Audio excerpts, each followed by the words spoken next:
Khan here, 4 seconds out with Liam Smith. Liam, just get straight into it. Josh Taylor on the end of a points decision defeat to Ekow Essuman.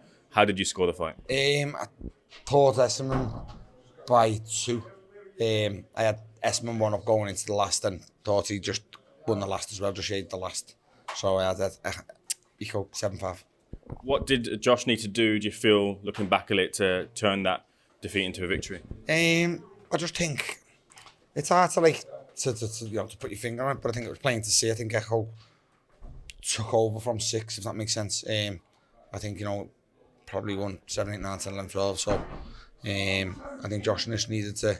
I think Josh stopped letting his hands go. I think you'll know that when he watches it back. I think he stopped letting his hands go in the middle part and stopped holding the centre of the ring. Once he started going back against the ropes and standing up tall, I think he got a little bit more success. So that's the way I scored the fight. Is that fitness? Is that age? What is that? I couldn't tell you. Could have been fitness. It could have been age. It could have been the weight. I mean, he goes on that to 147. Josh's first fight at 147. So I don't know. Could have been anything. Yeah, could have been, age. I don't know. Could have been any meat. Yeah. Ekow did suggest at the weigh-in that maybe Josh was tight at the weight, which seems surprising considering it's him moving up. Was there anything about Josh potentially? I don't mean tight in the weight. He was not tight in the weight at all. He's far from tight. I'm on about the opposite side to it. Right. I'm on about Josh maybe not being big enough. The longer the fight goes, the natural weight. He goes small, quite thick. Josh looked big in there, but it's a bit different. Being a natural 147. So that's what I was on about with it. I guess the direct question here is whether Josh has a future, and that won't be decided in boxing right now. But do you still see Josh having success if he does choose to continue? I don't know, but like I said, there's just that many things. That's a Josh answer. I'm not getting involved in that. You know what I mean? But if he doesn't fight again, he's what's on the channel. He's won every belt there is in boxing. So if he retires, good luck to him. If he doesn't, good luck to him. Yeah, what's Josh been saying in there?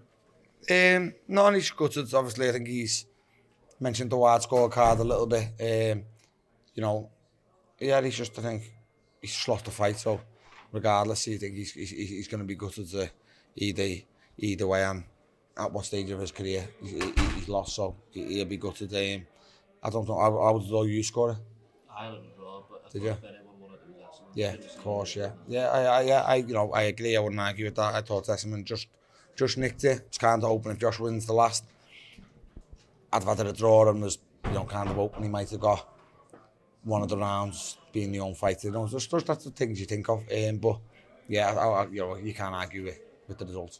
Just away from tonight, it's been obviously a few weeks now since your fight with Aaron McKenna. How do you reflect on that and any thoughts about what's next, what's going forward? Yeah, no, I've just had a little rest with my girls. I've had a horrendous 2 years since losing to Eubank, out injured. Just a long time out the ring and, again, just couldn't really get going in the fight. Just nothing to do with anything else.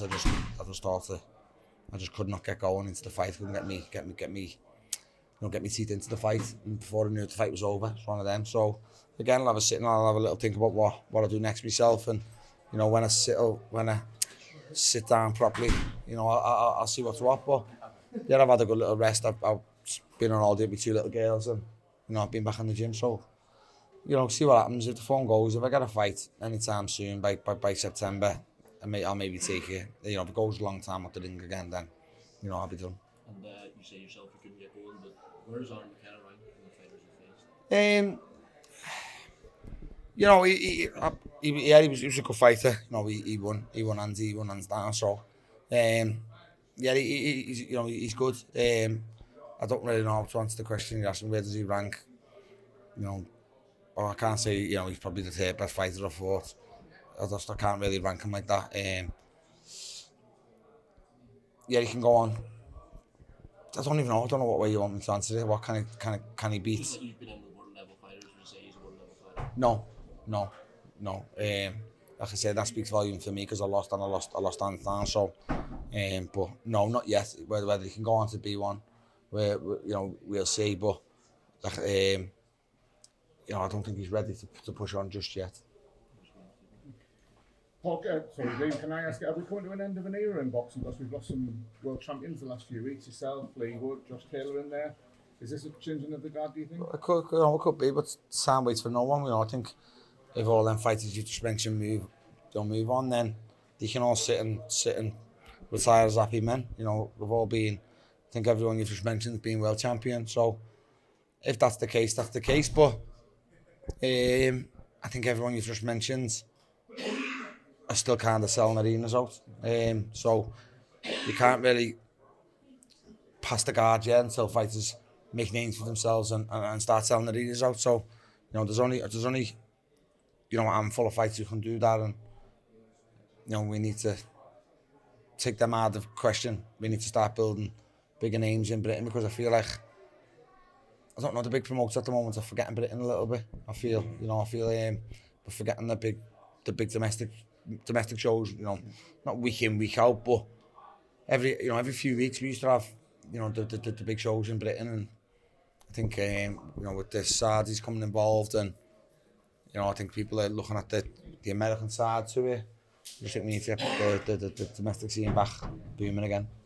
Well, there was a future prospect in there tonight, Moses and Cameron. Did you get to see it, and just your thoughts on that? Yeah, I just think he's special. I think if I was them, I'd just let him off the leash now. I don't think he needs any more fights like that, because he's just far too good for them. I think he's far too good for the big names, in Britain at the moment too. But I also think, if you threw a few of them names in the mix now, you're thinking, wow, what a fight. Like, imagine Moses, if Moses against Frazier, Moses against Fabio gets made, Moses against, Dillian White, Piccoli. I think, if them fights got made, people would be buzzing. So forget the foreign ones now, because they're not even giving them rounds. But I also do think he can do that to good fighters, because I think he is, a very, very good fighter. Get your take on Eubank Jr versus Benn. Yeah, ended up a good fight, and ended up a boss fight to watch. I thought it was a bit cagey early. I thought it was how I expected early. Benn going for it, trying to be explosive. Chris trying to jab and get out the way, if that makes sense. And then I thought, once Chris put his foot to the pedal, it ended up a good fight. I do think Chris was hurt numerous times. I think myself also, I think Chris is not far from, I think he's probably only one fight away from being done, if that makes sense. But it ended up a boss fight once Chris had the fight with Conor. Do you know what I mean? I thought two of them showed loads of balls, they were fucked, and but still, slugged it out and ended up a good fight. Chris looked hurt in the third round, do you feel? I think he looked hurt a few times in the fight. I think his balance looked, questionable.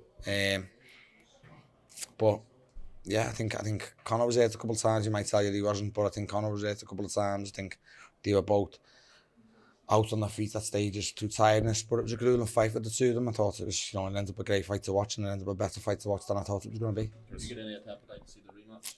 But the what? Any appetite for the rematch?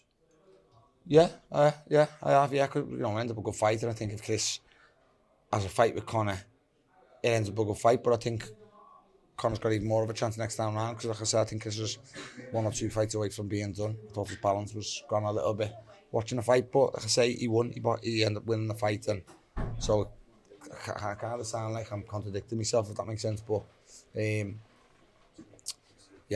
would like to see the rematch. Yeah. Would you back? Probably Chris, because I just do think, Sarswaz, he was too big for him, wasn't he? You know what I mean? When he wanted to be, I think he's too big for him. If the call came for Conor Benn, would you take it? Don't ask me a question. I don't need to answer that. Of course I would. Yeah. Fair enough. Last one from me, Liam. What's next for Team Smith? We think it'll be Callum on it. Then we'll wait on the news on Callum and see what's next for Callum. So Yard's more likely than Benavidez at this stage? No, not what I'm hearing, but I really don't know. I'm hearing, no, Yard seems to be, no, it's off the table. So I'm not sure, mate. I don't know. I think he's got conversations with Eddie this week. I think Eddie's in Japan at the moment, and then he's got conversations ready. I reckon that place we wrap up. Yeah. Cheers, Liam.